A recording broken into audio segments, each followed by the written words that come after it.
Pulling அது எப்படி பண்ணுறது? காலையில் எழுந்ததும் எதுவும் சாப்பிடாமல் இதயம் பல்த்தை வாயில ஊத்தி நல்லா கொப்பளிக்கணும். அப்புறம் அதை துப்பிடணும். இதுதான் ஆயில் புல்லிங்.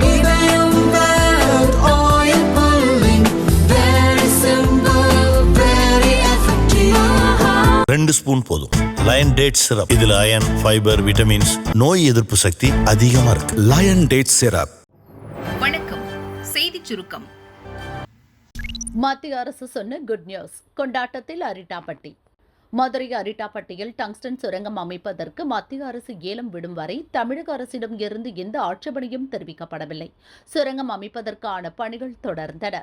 இதை எதிர்த்து கிராம மக்கள் ஒன்று சேர்ந்து போராட்டத்தில் ஈடுபட்டனர். விவகாரம் பெரிதான நிலையில் சட்டசபையில் டங்ஸ்டன் சுரங்கத்திற்கு எதிராக தீர்மானம் நிறைவேற்றப்பட்டது. இச்சூழலில் மத்திய அரசிடம் நேரடியாக கோரிக்கை வைக்க விவசாயிகள் குழுவை தமிழக பாஜக டெல்லிக்கு அழைத்து சென்றது. பாஜக மாநில தலைவர் அண்ணாமலை, மத்திய இணையமைச்சர் எல் முருகன் ஆகியோருடன் அக்குழுவினர் கனிம வள அமைச்சர் கிஷன் ரெட்டியை சந்தித்து கோரிக்கை வைத்தனர். சுரங்கம் அமைய உள்ள இடம் பல்லுயிர் பெருக்க வனப்பகுதி, பாரம்பரிய தளங்களை கொண்டதாக எடுத்துரைத்தனர். இந்த சந்திப்புக்கு பின் பேசிய அண்ணாமலை, தமிழக மக்களுக்கு மகிழ்ச்சியான செய்தி அதிகாரப்பூர்வமாக வெளியாகும் என சொல்லியிருந்தார். அதேபோல் இன்று அந்த செய்தி வந்தது. டங்ஸ்டன் சுரங்கம் அமைப்பதற்கு விடப்பட்ட ஏலத்தை ரத்து செய்ததாக மத்திய அரசு அறிவித்தது. கிராம மக்களின் கோரிக்கையை ஏற்று இந்த முடிவு எடுக்கப்படுவதாக தெரிவிக்கப்பட்டது. நல்ல செய்தி சொன்ன மத்திய அரசின் அறிவிப்பை கேள்விப்பட்டு அரிட்டாப்பட்டி மக்கள் ஒன்று சேர்ந்து கொண்டாடினர். வெடிவெடித்தும் ஒருவருக்கொருவர் இனிப்பு ஊட்டிவிட்டு மகிழ்ச்சியை வெளிப்படுத்தினர். பாட்டுக்கு டான்ஸ் ஆடியும் ஆனந்தமாக கொண்டாடினர். மாநில அரசின் உறுதிக்கு பணிந்த மத்திய அரசு, சொல்கிறார் ஸ்டாலின். மதுரை அரிட்டாப்பட்டியில் டங்ஸ்டன் சுரங்க திட்டம் தொடர்பான ஏலத்தை மத்திய அரசு ரத்து செய்தது. இந்த விஷயத்தில் மாநில அரசின் உறுதிக்கு மத்திய அரசு பணிந்து விட்டதாக முதல்வர் ஸ்டாலின் தெரிவித்துள்ளார். நான் முதல்வராக இருக்கும் வரை என்னை மீறி டங்ஸ்டன் சுரங்கம் அமையாது என உறுதிபட தெரிவித்தேன். சட்டசபையில் ஒருமனதாக தீர்மானமும் நிறைவேற்றினோம். மக்களின் உணர்வுக்கும் மாநில அரசின் உறுதிக்கும் மத்திய அரசு பணிந்துள்ளது. இனி மாநில அரசின் இசைவு பெறாமல் சுரங்க ஏல அறிவிக்கைகளை மத்திய அரசு வெளியிடக்கூடாது. மாநில உரிமைகளுக்கு எதிரான சட்டங்களுக்கு அதிமுகவும் துணை போகக்கூடாது என ஸ்டாலின் கூறியுள்ளார். டங்ஸ்டன் சுரங்க ஏலம் ரத்து, மோடிக்கு அண்ணாமலை நன்றி. மதுரை அரிட்டாப்பட்டி பகுதியில் டங்ஸ்டன் சுரங்கம் அமைப்பதற்கான ஏலத்தை மத்திய அரசு ரத்து செய்தது. இதற்காக பிரதமர் மோடிக்கு தமிழக பாஜக தலைவர் அண்ணாமலை நன்றி சொன்னார். நேற்று சொன்னோம், மத்திய அரசு செய்யும் என்று சொன்னோம். இன்னைக்கு மத்திய அரசு சாயங்காலம் 4:30 மணிக்கு அரசாணை வெளியிட்டு மேலூர் பகுதியில் இருக்கக்கூடிய டங்ஸ்டன் ஆக்ஷனை முழுவதுமாக ரத்து பண்ணி அரசாணை வெளியிட்டிருக்கிறாங்க. அந்த அரசாணை என்னுடைய கையில் இருக்கு. இன்றைக்கு சாயந்தரம் 4:30 மணிக்கு 4984 ஏக்கர் முழுவதுமாக அந்த மேலூர் பகுதியில் இருக்கக்கூடிய டங்ஸ்டன், நேற்று என்ன உத்தரவாதம் நம்முடைய அமைச்சர் கிஷன் ரெட்டி ஐயா கொடுத்தாங்களோ அதை முழுவதுமாக ரத்து செய்து என்று அறிவித்திருக்கின்றார்கள். அதனால் முதல்ல நம்முடைய பாரத பிரதமர் ஐயா நரேந்திர மோடி அவர்களுக்கு பாரதிய ஜனதா கட்சி தமிழக மக்கள் சார்பாக நன்றிகளை தெரிவித்துக் கொள்கின்றோம். இரண்டாவது, அந்த கிராம பகுதி மக்கள் கிட்டத்தட்ட 20,000 பேருக்கு மேல ஒரு மன நிம்மதி இல்லாம இருந்தாங்க. இன்னைக்கு அவர்கள் இன்று இரவு நிம்மதியாக அவங்க எல்லாம் தூங்க போலாம். அந்த மேலூர் பகுதியில் இருக்கக்கூடிய எல்லா கிராம சொந்தங்களும் கூட நிம்மதியாக இன்றிலிருந்து அவங்க தூங்க போகலாம். நாட்டிற்கு இந்த டங்ஸ்டன் என்பது மிக முக்கிய ஒரு கிரிட்டிக்கல் மினரலாக இருந்தாலும் கூட இன்னைக்கு சைனால இருந்து இம்போர்ட் பண்றோம். நம்முடைய கிஷன் ரெட்டி அவங்க கிட்ட, பிரதமர் ஐயா கிட்ட நாங்க எடுத்துட்டு போகும் பொழுது இது முக்கிய மினரலாக இருந்தாலும் கூட அந்த பகுதி சமணர் படுகை, பெரியார் பாசனம், ஒருபோக விவசாயம், அதெல்லாம் தாண்டி ஆண்டாண்டு காலமாக விவசாயம் மூலமாக வாழ்வாதாரத்தில் இருக்கக்கூடிய பொதுமக்கள், அவர்களுக்காக அந்த திட்டத்தை கொண்டு வர வேண்டும் என்று சொல்லி, இது உங்களுக்கு தெரியும், இந்திய அரசு சார்பாக ஒரு திட்டத்தை முழுவதுமாக ரத்து செய்வது எவ்வளவு கடினம் என்பது உங்களுக்கு தெரியும். காங்கிரஸ் ஆட்சியும் பார்த்திருக்கிறோம், பாரதிய ஜனதா கட்சியும் பார்த்திருக்கோம். இன்னைக்கு பிரதமர் அவர்கள் செய்திருக்கின்றார்கள் என்றால் பெரிய நன்றி அவருக்கு தெரிவிக்கின்றோம். இந்த நேரத்தில் அதே நேரத்தில் நேற்று டெல்லிக்கு வந்த அம்பலக்கார ஐயா எல்லாம் இந்த அரசாணை வராம நாங்க ஊருக்கு வரமாட்டோம், நாங்க ஊருக்கு போய் மக்களை பார்க்க முடியாது என்று சொன்னார்கள். அதனால் போர்க்கால அடிப்படையில் இன்னைக்கு வேகமாக இந்த அரசாணை கொண்டு வரப்பட்டு நாளை காலையில் அந்த அம்பலக்கார ஐயா எல்லாம் ஊருக்கு வர்றாங்க. அதனால் அவர்களுக்கும் இந்த நேரத்தில் நீங்க ஊருக்கு வரலாம் என்று இந்த நேரத்தில் நாங்கள் தெரிவித்துக் கொள்கின்றோம். அனிதா ராதாகிருஷ்ணனின் ரூபாய் 1.26 கோடி சொத்துக்கள் முடக்கம். தமிழக மீன்வளத்துறை அமைச்சராக இருப்பவர் அனிதா ராதாகிருஷ்ணன். இவர் அதிமுக ஆட்சியில் வீட்டு வசதித்துறை அமைச்சராக இருந்த காலத்தில் வருமானத்திற்கு அதிகமாக சொத்து சேர்த்ததாக லஞ்ச ஒழிப்புத்துறை வழக்கு பதிந்தது. இது தொடர்பான வழக்கை அமலாக்கத்துறையும் விசாரித்து வருகிறது. அவரிடம் அமலாக்கத்துறை அதிகாரிகள் கிடுக்குப்பிடி விசாரணை நடத்தினர். இந்த சூழலில் அனிதா ராதாகிருஷ்ணனுக்கு சொந்தமான 1.26 கோடி ரூபாய் மதிப்பிலான சொத்துக்களை அமலாக்கத்துறை முடக்கியுள்ளது. சட்டவிரோத பண பரிமாற்ற தடை சட்டத்தின் கீழ் சொத்துக்கள் பறிமுதல் செய்யப்பட்டுள்ளன. இந்த சொத்துக்கள் தூத்துக்குடி, மதுரை, சென்னையில் உள்ளதாகவும் அமலாக்கத்துறை தெரிவித்துள்ளது. ஜகவர் அலி வழக்கை கையில் எடுத்தது சிபிசிஐடி, விசாரணை அதிகாரி நியமனம். புதுக்கோட்டை திருமயம் அருகே உள்ள வெங்கலூர் கிராமத்தைச் சேர்ந்தவர் ஜகவர் அலி, வயது 58. திருமயம் மற்றும் அதன் சுற்றுவட்டார பகுதிகளில் உள்ள கல்குவாரிகளில் சட்டவிரோதமாக நடந்த கனிம கொள்ளைக்கு எதிராக போராடி வந்தார். இந்த சூழலில் கடந்த 17ஆம் தேதி பைக்கில் செல்லும் போது லாரி மோதி இறந்தார். இதன் பின்னணியில் சதி உள்ளதாக அரசியல் தலைவர்கள் முதல் பலரும் கண்டன குரல் எழுப்பினர். ஜகவர் அலியின் மனைவி மரியம் கொடுத்த புகாரின் அடிப்படையில் கொலை வழக்கு பதிந்து போலீசார் விசாரித்தனர். குவாரி உரிமையாளர் ராசு, அவரது மகன் Dineshkumar, lorry owner Muruganandam, driver Kasinathan ஆகிய 4 பேர் கைதாக்கினர். வழக்கு பலரின் தொடர் கோரிக்கையை ஏற்று நேற்று சிபிசிஐடிக்கு மாற்றி உத்தரவிடப்பட்டது. வழக்கின் விசாரணை அதிகாரியாக சிபிசிஐடி இன்ஸ்பெக்டர் புவனேஸ்வரி இன்று நியமிக்கப்பட்டுள்ளார். நாளை முதல் சிபிசிஐடி விசாரணை துவங்க உள்ளதால் இதன் பின்னணி, யார் யாருக்கெல்லாம் தொடர்பு மற்றும் பல உண்மைகள் வெளிவரும் என எதிர்பார்க்கப்படுகிறது.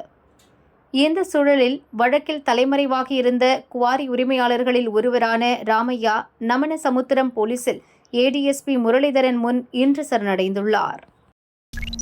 இந்துக்களை ஏமாற்ற நினைத்தால் திமுகவுக்கு வானதி எச்சரிக்கை. மத அடிப்படைவாதிகளிடம் மென்மையான போக்கா? பாஜக மகளிர் அணியின் தேசிய தலைவர் வானதி சீனிவாசன் எம்எல்ஏ வெளியிட்டுள்ள அறிக்கையில் கூறியிருப்பதாவது: தமிழர்களுக்கு தமிழ் எவ்வளவு முக்கியமோ அந்த அளவுக்கு முக்கியம் முருகப்பெருமான். அதனால் அவரை தமிழ் கடவுள் என்கிறோம்.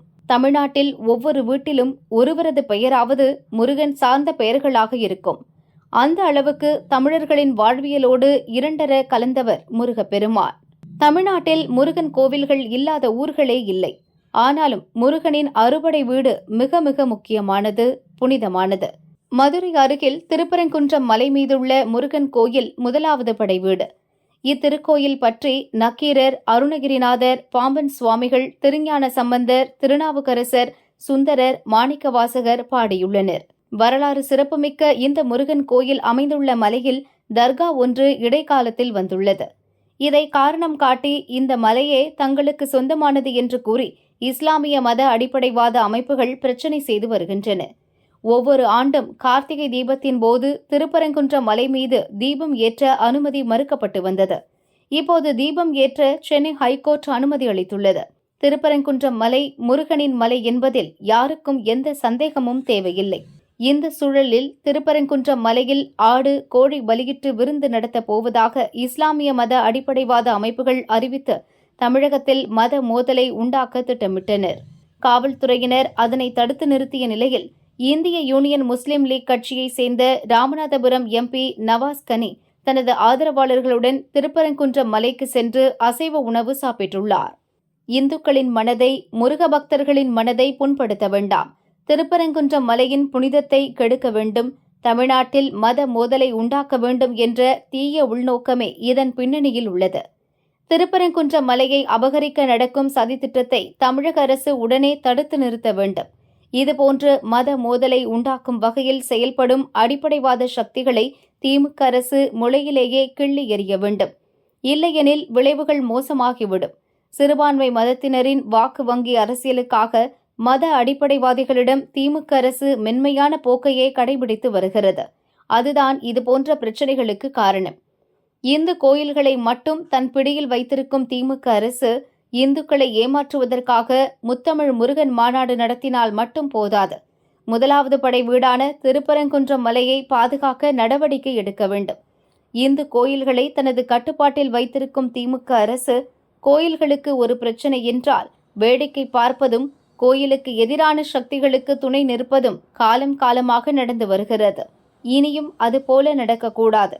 திருப்பரங்குன்றம் மலையில் அசைவ உணவு சாப்பிட்ட முஸ்லிம் லீக் எம்பி நவாஸ் கனி மீது திமுக அரசு நடவடிக்கை எடுக்க வேண்டும். எந்த மதத்தை சேர்ந்தவராக இருந்தாலும் அவர்கள் மற்றொரு மதத்தின் நம்பிக்கைகள், புனிதத்தை மதிக்க வேண்டும்.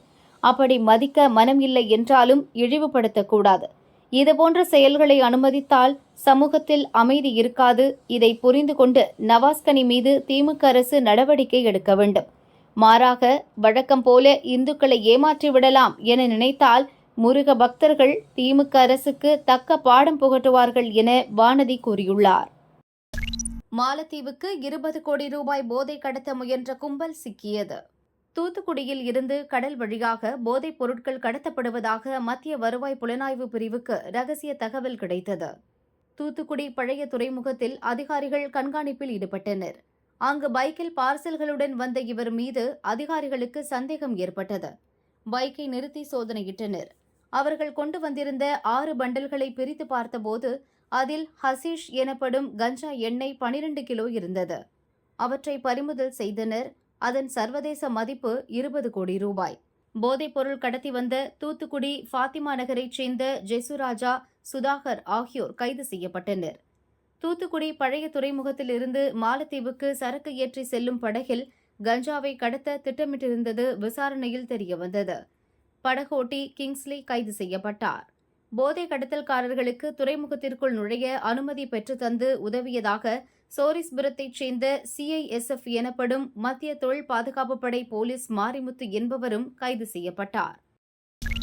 மணிக்கு 5400 கிலோமீட்டர் வேகம் மிரளவிட்ட இந்தியாவின் சாதனை. ஹைப்பர்சோனிக் ஏவுகணைகளில் பயன்படுத்தப்படும் ஸ்கிராம்ஜெட் என்ஜின் சோதனையை DRDO எனப்படும் பாதுகாப்பு ஆராய்ச்சி மற்றும் மேம்பாட்டு அமைப்பு வெற்றிகரமாக செய்து முடித்துள்ளது. மணிக்கு 5400 கிலோமீட்டர் வேகத்தில் பயணித்து தொலைதூர இலக்குகளை துல்லியமாக தாக்கும் ஹைப்பர்சோனிக் ஏவுகணைகளில் ஸ்கிராம்ஜெட் என்ஜின் பயன்படுத்தப்படுகிறது. நாட்டிலேயே முதன்முறையாக 120 வினாடிகளுக்குள் இந்த சோதனை நிரூபிக்கப்பட்டுள்ளது. ஏவுகணைகளில் வெளியாகும் அதிக வெப்பத்தை தாங்கும் வகையில் ஸ்கிராம்ஜெட் என்ஜின் வடிவமைக்கப்பட்டுள்ளது. இந்தியாவில் முதல் முறையாக 2014இல் ஸ்பெக்ஸ் எனப்படும் ஸ்கிராம்ஜெட் ப்ரொபல்ஷன் பரிசோதனை இஸ்ரோவால் வெற்றிகரமாக நடத்தப்பட்டது. அதனைத் தொடர்ந்து ஸ்கிராம்ஜெட் என்ஜின் மூலம் இயங்கும் ராக்கெட்டுகளை வடிவமைப்பதில் இஸ்ரோ முனைப்பாக உள்ளது. வழக்கமான ராக்கெட் என்ஜின்களை விட ஸ்கிராம்ஜெட் என்ஜின்களில் இயங்கும் பாகங்கள் குறைவாக இருக்கும். ஆனால் அதிலிருந்து வெளிப்படும் உந்து சக்தி மிக அதிகமாக இருக்கும். இதனால் குறைந்த செலவில் ராக்கெட்டுகளை உருவாக்க முடியும்.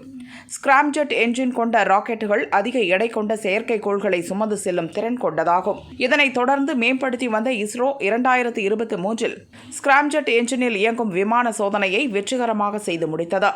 அமெரிக்கா, ரஷ்யா, சீனாவுக்கு அடுத்து இந்த தொழில்நுட்பத்தில் வெற்றியடைந்த 4வது நாடு என்கிற பெருமையை இந்தியா பெற்றது. அமெரிக்காவில் எலான் மஸ்க் நடத்தி வரும் ஸ்பேஸ் எக்ஸ் நிறுவனத்திடம் உள்ளது போல மறுமுறை பயன்படுத்தக்கூடிய ராக்கெட்டுகளில் ஸ்கிராம்ஜெட் என்ஜின் முக்கிய பங்கு வகிக்கும். ராக்கெட்டுகளை தாண்டி ஹைப்பர்சோனிக் குரூஸ் ஏவுகணைகள், ஹைப்பர்சோனிக் கிளைட் வாகனங்களில் இந்த தொழில்நுட்பம் பயன்படுத்தப்படும். அடுத்த தலைமுறைக்கான விண்வெளி திட்டங்களில் ஸ்கிராம்ஜெட் என்ஜின்கள் மிகப்பெரிய பங்களிக்கும் என எதிர்பார்க்கப்படுகிறது.